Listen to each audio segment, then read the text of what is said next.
இப்போது புதிய அறிமுகம் ஆச்சி ஹோட்டல் சாம்பார் 50 கிராம் ரூபாய் 20 மட்டுமே.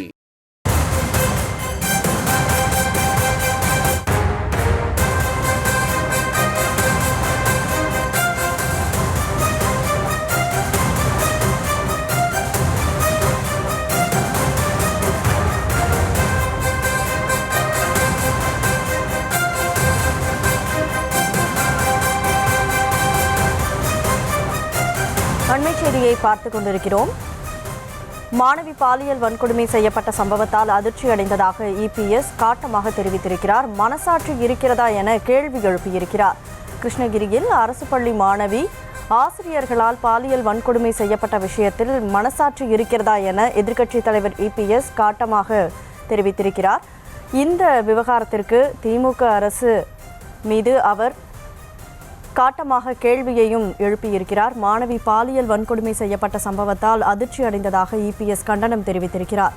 திமுக அரசே இந்த கொடூரமான செயலுக்கு முழு பொறுப்பேற்க வேண்டும் எனவும் இபிஎஸ் தெரிவித்திருக்கிறார். திமுக அரசு வெட்கி தலைகுனிய வேண்டும் இந்த செயலுக்காக எனவும் எதிர்க்கட்சித் தலைவர் இபிஎஸ் காட்டமாக தெரிவித்திருக்கிறார். அந்த அண்மை செய்தியை பார்த்துக் கொண்டிருக்கிறோம். கூடுதல் விவரங்களோடு செய்தியாளர் லதா இணைப்பில் இருக்கிறார். லதா, வணக்கம். முழு விவரங்களை வழங்கலாம்.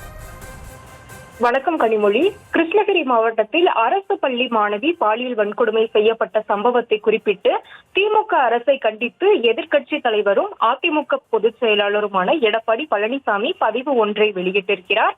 கிருஷ்ணகிரி மாவட்டம் போச்சம்பள்ளியில் 13 வயது சிறுமி அரசு பள்ளியில் பணிபுரியும் ஆசிரியர்கள் 3 பேரால் பாலியல் வன்கொடுமைக்கு ஆளாக்கப்பட்டதாக வரும் செய்தி அதிர்ச்சி அளிக்கிறது என்றும், அரசு பள்ளி மற்றும் கல்லூரிகளிலேயே பெண் பிள்ளைகளுக்கு பாதுகாப்பு இல்லை என்று பெண் பாதுகாப்பு மீதான பொறுப்புடன் நான் சுட்டிக்காட்டிய போது எதிர்க்கட்சி அதாவது எடப்பாடி பழனிசாமி பீதியை கிளப்புகிறார் என்று சொன்ன திமுக அரசின் அமைச்சர்கள் இப்பொழுது என்ன பதில் சொல்ல போகிறார்கள் என்ற கேள்வியையும் முன்வைத்திருக்கிறார். அரசு பள்ளி மாணவிக்கு தான் படிக்கும் பள்ளிகளிலேயே பாதுகாப்பு இல்லை என்பது வேலையே பயிரை மேய்கின்ற செயல். திமுக அரசை இந்த கொடூரமான செயலுக்கு முழு பொறுப்பேற்க வேண்டும் என்றும் குறிப்பிட்டிருக்கிறார்.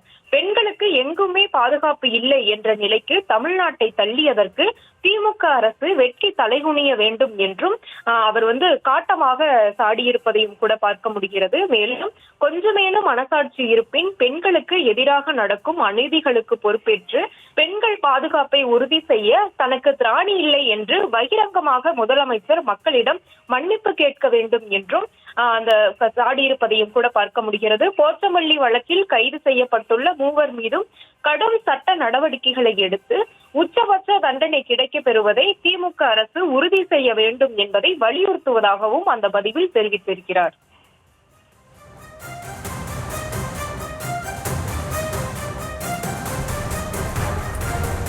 விவரங்களுக்கு நன்றி லதா.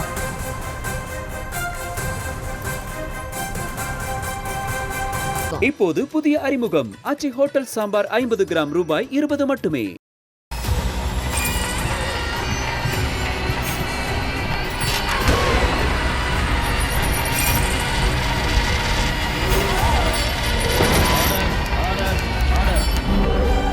நிகழ்தகவு குற்றங்களின் மறுபரிமாணம் நாள்தோறும் இரவு 10 மணிக்கு இணைந்திருங்கள் நமது நியூஸ் தமிழ் தொலைக்காட்சியோடு.